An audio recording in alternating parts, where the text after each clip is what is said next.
Welcome back to the Camilla Tominey Show on GB News, where we've heard from the Conservatives. Now let's hear from Labour. I'm delighted to be joined by Shadow Home Secretary Yvette Cooper. Shadow Home Secretary, I hope you can hear me OK. Thank you very much indeed for joining me this morning. Let's start with the simplest and most straightforward of questions. It only requires a yes-no answer. Has Diane Abbott, as the Sunday Times today suggests, been offered a peerage by Labour? That's not something that I'm aware of. As Shadow Home Secretary, as you can imagine, you wouldn't expect me to be involved in any issues around either nominations to House of Lords or any of these other procedures. There's a proper process here, and no party can have these kinds of arrangements in place. You have to go through a proper process with the House of Lords independent committee that vets people as well. So you're not aware of it, but that doesn't necessarily mean it hasn't happened, because it is on the front page of a national newspaper.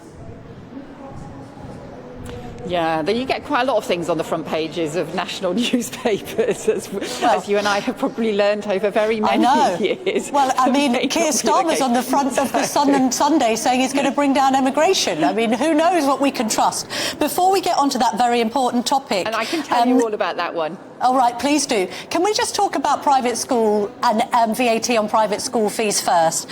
There's a kind of triumvirate of stories which are suggesting that this policy might need to be rethought out. First of all, we've got Downham Prep in Norfolk, where a third of the pupils are special needs, saying they have to shut down as a direct result of this policy suggestion by Labour. And the head teacher has said that it will punish, quotes, ordinary parents like plumbers and electricians. We then have the unions, the National Education Union, saying that they will oppose this policy if it means that private school teachers lose their jobs. And then we've got a survey of the National Governance Association, that's 3,000 school boards, saying that they're already seeing a significant rise in private pupils having to go into state schools mid-year, and there's no spaces for them. So this policy is going to be a calamity, isn't it? Not just for the private sector, but for their parents and for the pupils. Well, we think this is about fairness. Other organisations and institutions have to pay VAT. We do think it's fair for private schools to pay VAT and for that money to be used to recruit 6,500 teachers for our schools, our state schools right across the country, to make sure we can get mental health professionals into our schools, because there is a mental health crisis going on with our children. So I think this is a fair and sensible thing to do. I know that there have been many institutions that have been raising their fees for their own reasons over the last few years. That's for them to decide and to explain. But we think this policy is just about having a fair approach across different organisations and making use of that money to have the best possible chances for children in schools right across the country. Might it be that private schools have put up their school fees because of the cost of living crisis that the Labour Party keeps on blaming the Conservatives for? I keep on asking shadow ministers this question, and nobody so far has been able to answer. So with your wisdom and political experience, I hope you can. When there's a forecast that between 40,000 and 224,000 private students may have to leave their schools, what will Labour do to accommodate them in the state sector? Labour have campaigned saying that schools are overcrowded and oversubscribed. Genuine question, logistically, even if you had an exodus at a Conservative estimate of, say, 5,000 to 10,000 private school pupils, where are you going to educate them come September if you win the election? Well, the calculations and the work that Bridget Phillipson, our Shadow Education Secretary, and others have done is that in terms of both the funding that's raised and in terms of the processes around this, is that this can all be managed. And look, I understand, obviously, there is quite a lot of lobbying. There is quite a lot of lobbying going on at the moment involving some of the private schools that don't want to have to pay the VAT, and it's for the private schools for them to decide what impact that has in terms of their fees. But we just do think this is about having sensible arrangements in place that are fair across different organisations and making sure that we can fund the big increase in teachers that we need, the mental health professionals in our schools that we need, and make sure that we can get the best possible future for all of our children. OK, so when you say it can be sensibly managed, are you planning to put up temporary classrooms in September?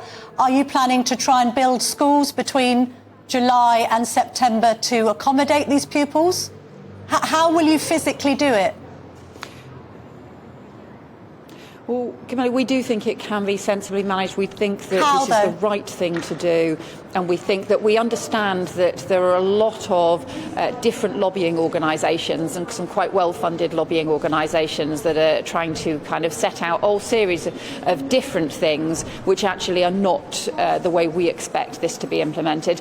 But all I would just simply say, I do think this is just a matter of fairness. I understand that there are people who are lobbying within this, but this is just a matter of fairness, and I think this is right to put that investment into our state schools and into the education, the teachers that we need, and really the future that we need for all of our children.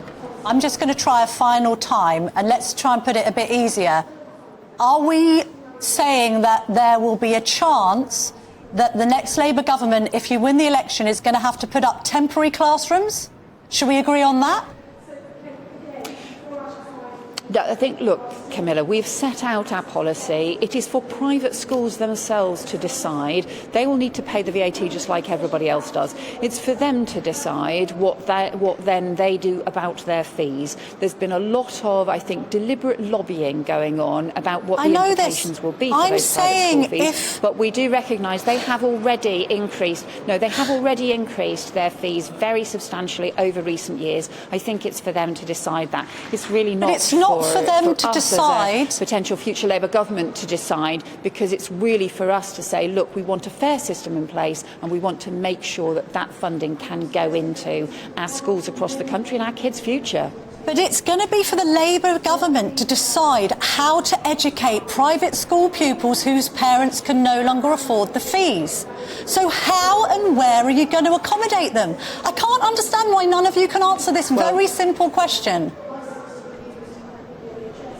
Well, I think it's for private schools themselves to decide what they do in terms of their fees. We're saying they should fund they should pay VAT, but it's for them to decide what they do in terms of their fees, because, as I said, many of them have seen very substantial increases in their fees in recent years. So it's for them to decide what they do around their fees.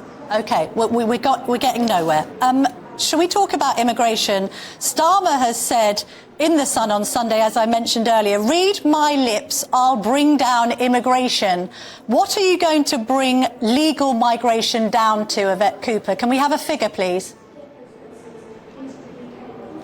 Well, net migration has trebled in the last 5 years under the Conservatives. One of the biggest drivers of that has been work migration, because the UK is failing around the skills shortages and the need for the workforce planning that has really been abandoned under the Conservatives. So what we'll do is introduce new rules, a new law effectively, to make sure that where there is overseas recruitment, there also has to be proper training plans and proper workforce plans in order to make sure you can reduce that work migration that we've seen shoot up. We're not setting a specific target on it. And the reason for that is partly because the Conservatives have just effectively ripped up all the targets that they've set over many years. They've discredited the whole process. But also, more importantly, because there are short-term factors that can affect the numbers, including in the pandemic. Obviously, net migration came down for artificial reasons. Because of the Ukraine war, we had that year when net migration went up again for one-off reasons because of the Homes for Ukraine visa. And what we think instead is we need to have a long-term approach that is about bringing net migration down and tackling the failings in the system.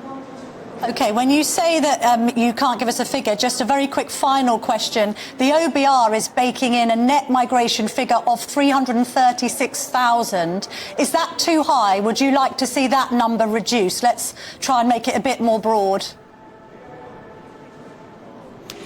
Well, I think the OBR, the Office of Budget Responsibility, their figures have been all over the place in the last few years. You know, they sort of changed it every single year. So I don't think those figures are clear cut. But look, the government has said that it wants to reduce net migration, and they've set out some visa measures which we have supported.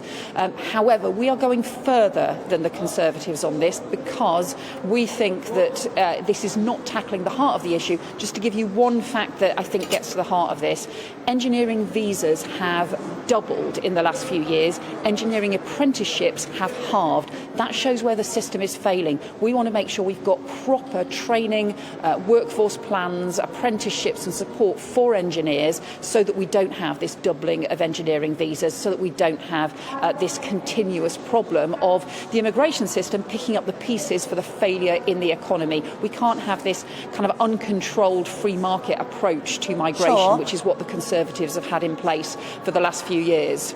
But if you don't think that you should achieve a lower migration level than the one set by the OBR, then that seems to suggest that Labour would be happy with net migration of around 336,000 a year. Is that right? No, Camilla, sometimes interviewers are suggested, people complain that interviewers tried to put words in their mouth. I think you're trying to So put you want it lower? I just wanted to know whether you want it lower than the OBR target.